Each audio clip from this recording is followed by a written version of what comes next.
2009 was a weird time for a game like Team Fortress 2. This was a time where things like Smithsmith and Scream Fortress weren't even yet established. Hats were barely a conceived thing, let alone as prominent as they are now, and they were so very basic, and some of them were just disabling certain body groups. My God. It was also a time where propaganda reigned supreme, a war for the ages, Team Demoman versus Team Soldier. The war update rallied members of teams to outnumber the other, calling for members of both teams as that class to fight the other and get their kill count higher for a prize at the end of the event. That prize was, well, I guess it was lost to history, at least my notes don't seem to have it, but for a second, let's just assume for a moment that it became the standard in the arsenal of the winner, because that does make it more interesting, doesn't it? During war times, new toys are bound to be invented in order to get a leg up, and in these times, two notable explosive armaments would be created to outsmart the opponent. Not that it would be difficult to outsmart this idiot, who owes me a lot of money for a hole that he put in my wall, but I know that I will never see a dime. And the Demoman got a sticky bomb launcher that introduced a new playstyle for him, the Scottish Resistance. The Scottish Resistance, being a product of war, means that it calls to fill a niche that no other weapon at the time, as in the only other one in existence, could fill. So, my name's Cody, and I'm here to ask one simple question, and hopefully get one simple answer: how bad could it be?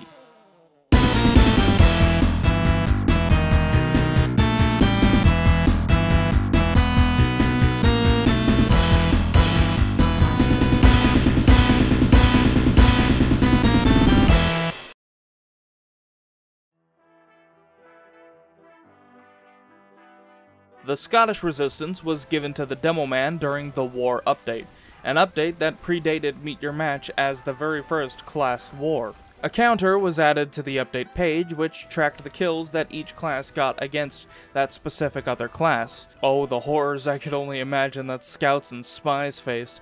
Battlefields full of explosives, rockets and minefields. They may have been aiming for the other half-blind explosive classes, but if they weren't present, you were next in line. The Scottish Resistance boasts a playstyle that had to be filled after players found it easier and more effective to spam the OG sticky bomb launcher into crowds rather than placing a trap. Initially, it was designed as follows: 14 sticky bombs, despite it saying there could be twice as many on the update page. You could set multiple traps and detonate them individually. It had a 0.6 second long arm time for each bomb, again, despite the update page claiming it to be 0.4. Sticky bombs under your feet would also detonate, and it could be used to detonate enemy sticky bombs. The Scottish Resistance does have a long and storied history of changes, but nothing that's ever changed the way it's used majorly. July 2010. The Scottish Resistance now shows a glowing outline of sticky bombs from anywhere on the map, but only if the user was playing on DirectX 9 or higher. September 2010. The Scottish Resistance was balanced out to fire 25% faster and add 0.2 seconds to the sticky arm time to make it 0.8, up from the previous 0.6.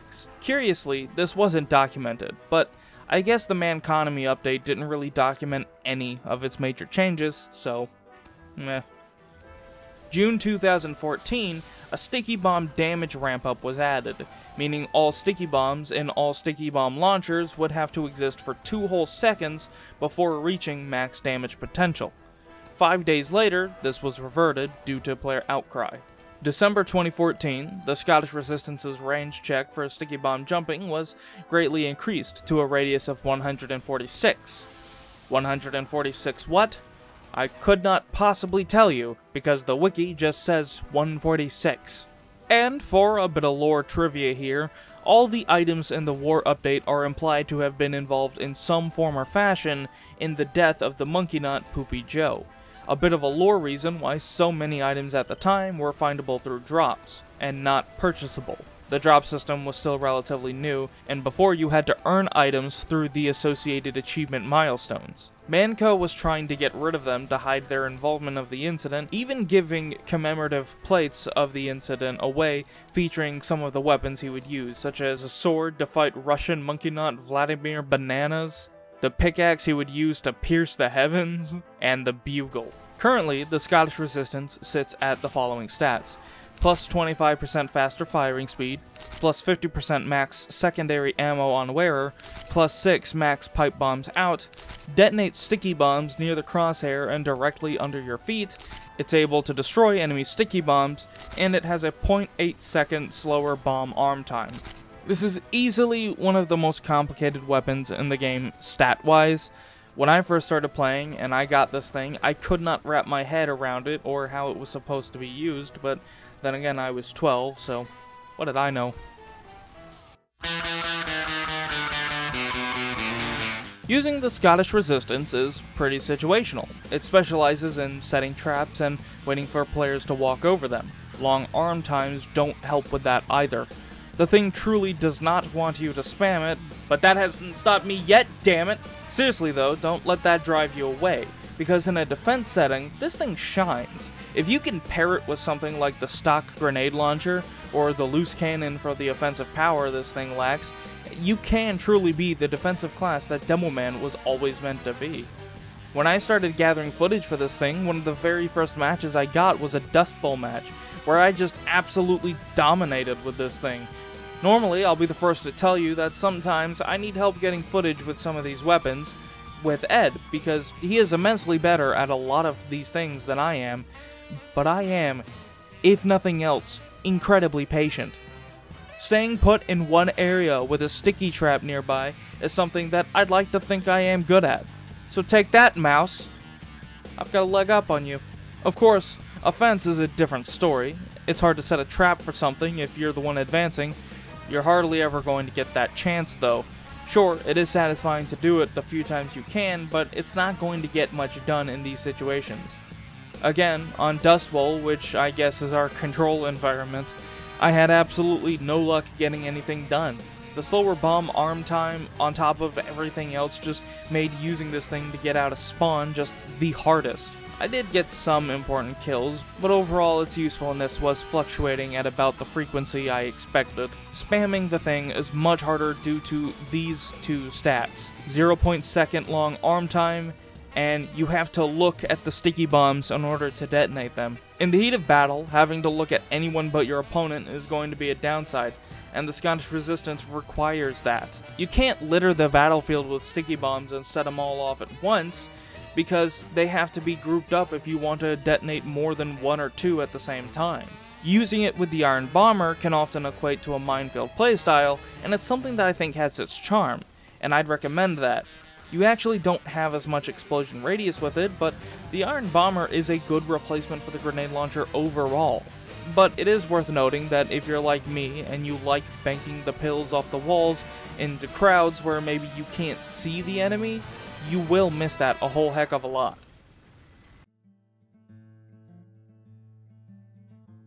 He what? He got Ash to do the guest spot? On what? Rocket jumping? Fuck! Fuck, I don't have a guest... Okay, Okay. Normally I don't do this, but given its prominence in the game mode, I've chosen to talk about it here, and to speak on it, we've got the Demoman himself to talk about it. Hey, you! Over here! So, here he is. Yeah, you just read the lines. Okay. Tell me when to start being in character. Right now. Oh, right now? Well, you mean to start doing it right now? Right now.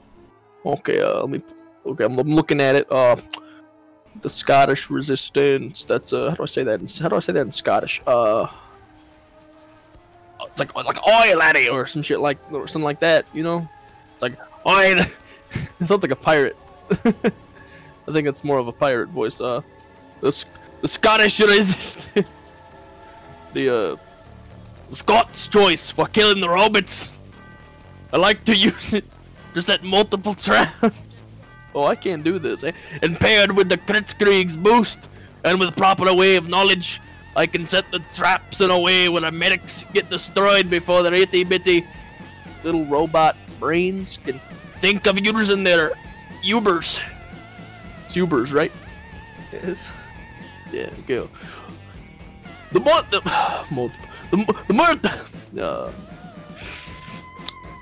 multiple trap potential and no damage downside makes me powerful enough to take out the strongest of robots. Why do you spell it like robots?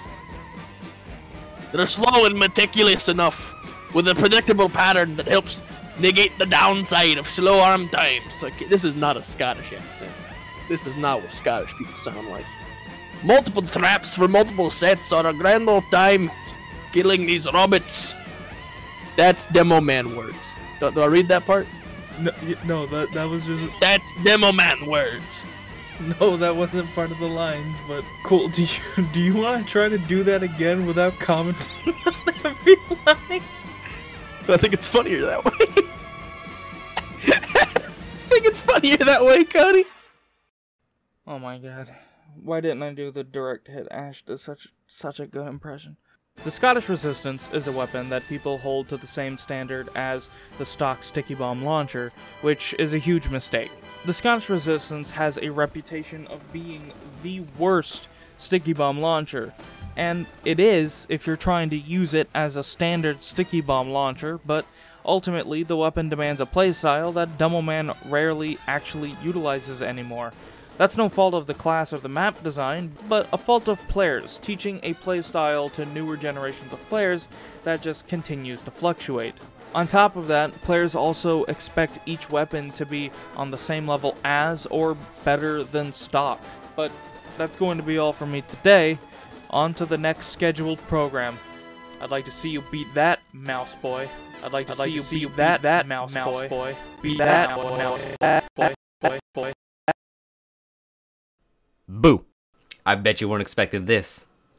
Hijacking Pop's video. Why wouldn't I? I could just tack this on to the end without him noticing. And it doesn't matter because YouTube loves long videos. Think about it, it's a no-brainer, man. Guys, come on, this is war. In war you fight. And if fighting is sure to result in victory, then you must fight. You know, a guy called Sun Tzu said that. Well, apparently anyways. And soldiers are experts at fighting. Come on, they use the surroundings, walls for explosion damage, blast damage, whatever you want to call it, rocket jumping, and just cornering the enemy between, like, you get caught between a soldier and a corner, you're dead. But often, the best types of targets are the ones that can't move. Too bad only a few things in the game are ever going to be, you know, stationary. Sometimes your target's too fast to be able to land a rocket at their feet, or they're just bulkier than an Australian after their steak breakfast. And for those types of situations, there's only one answer. The direct hit. A weapon so gloriously powerful that it's become a casual mainstay. And I'm here to tell you about it, better than Pop can. So, my name's Ed Weenie, whatever you want to call me. And I'm here to ask one simple question, and hopefully get one simple answer. How much better is the direct hit over the Scottish Resistance?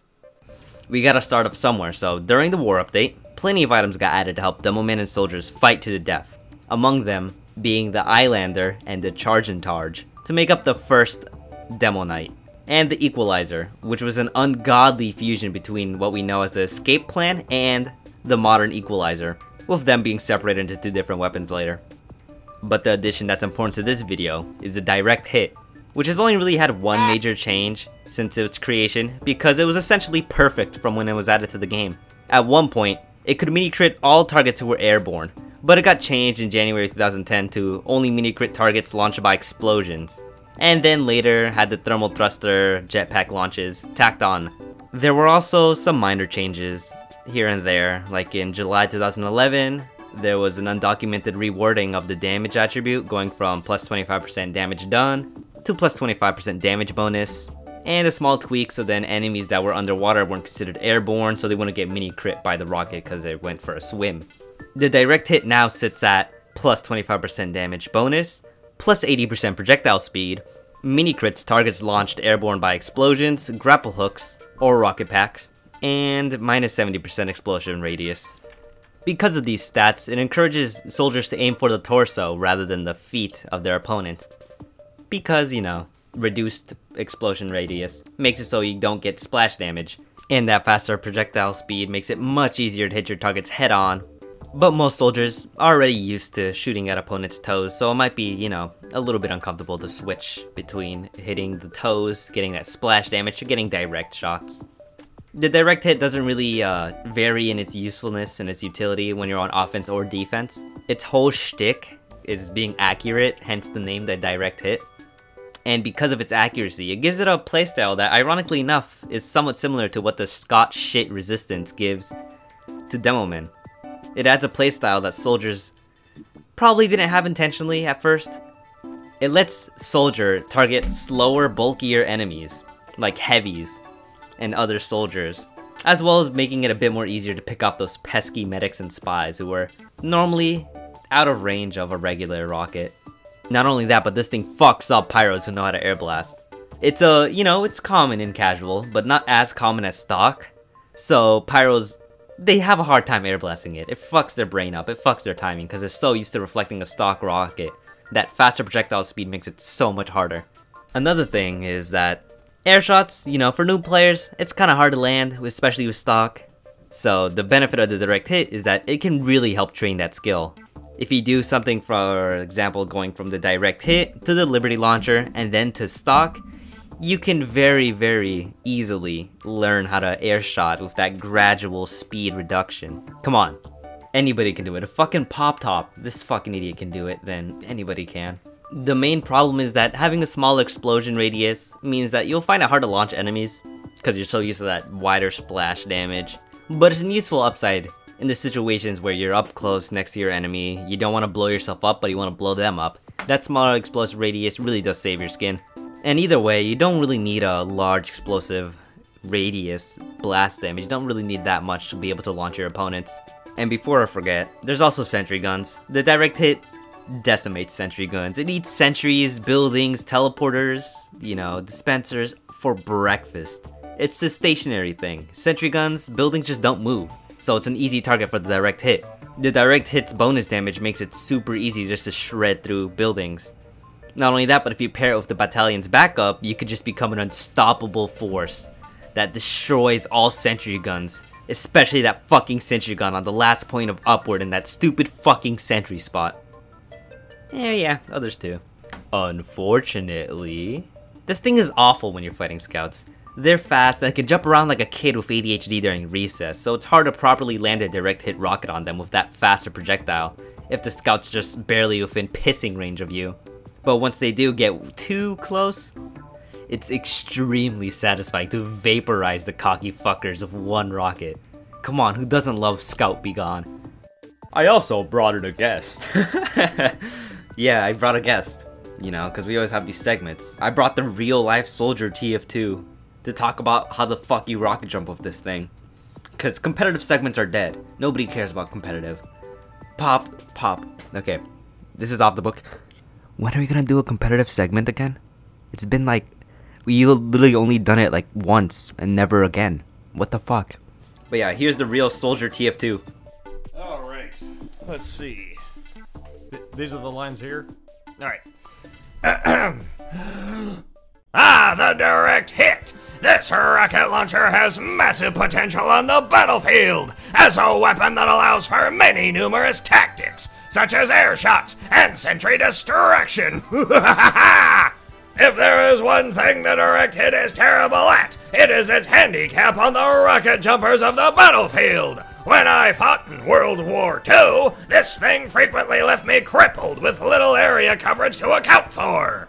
Due to the faster rockets, often you will find yourself stranded and have no way of doing the standard jumps they teach you in boot camp without much practice and altering to your formation.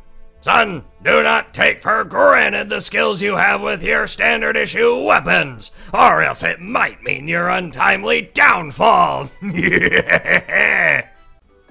Thank you, Soldier TF2. I appreciate the help immensely. Yeah, sure, no problem. Yeah, but seriously, everybody who's been helping out on this video will be linked in the description, like all of their links. So you should definitely check that out after this video. But anyways, the direct hit isn't a straight upgrade from stock. It might seem like one on paper, and you'd be forgiven for that. but it has its downsides obviously. Being unable to rocket jump properly when you first start using it because that faster projectile really fucks up your timing is kind of annoying. But it also fucks up Pyro's timing, which is always a win because nobody likes Pyros. You can ruin sentry guns and other buildings with absolute ease, but the pesky scouts often, you know, they get too close and they just two-shot ya. But at the same time, if they get too close, they might find out why the directed is called the greatest melee weapon. So consider the battlefield you're on when you're taking up the mantle of a direct hit soldier, and keep in mind the enemies you'll be facing off against. In war, you're gonna have to think, you're gonna have to use your head if you want to win. Because the winner, the victor, gets to write the history books. And the victor gets the spoils of war.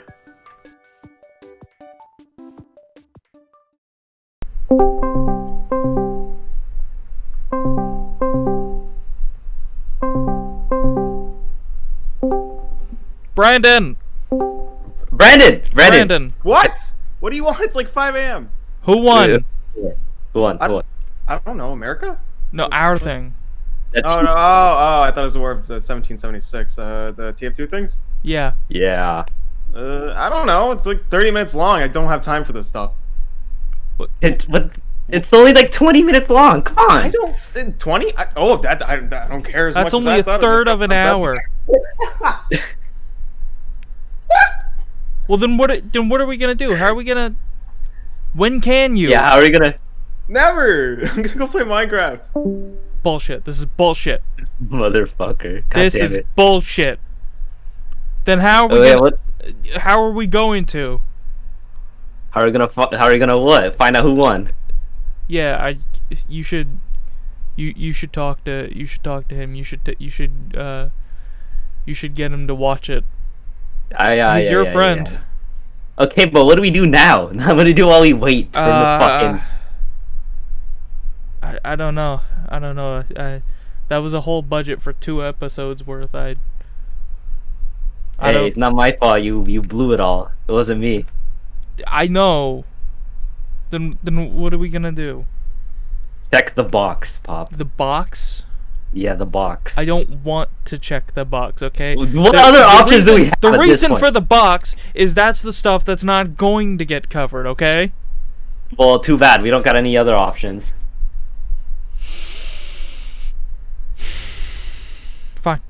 Fine, we'll check the box. We'll check the box, okay? Yeah.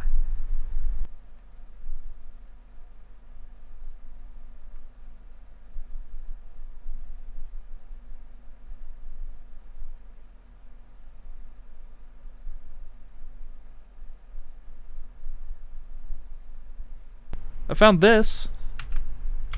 Isn't that convenient? It's very convenient.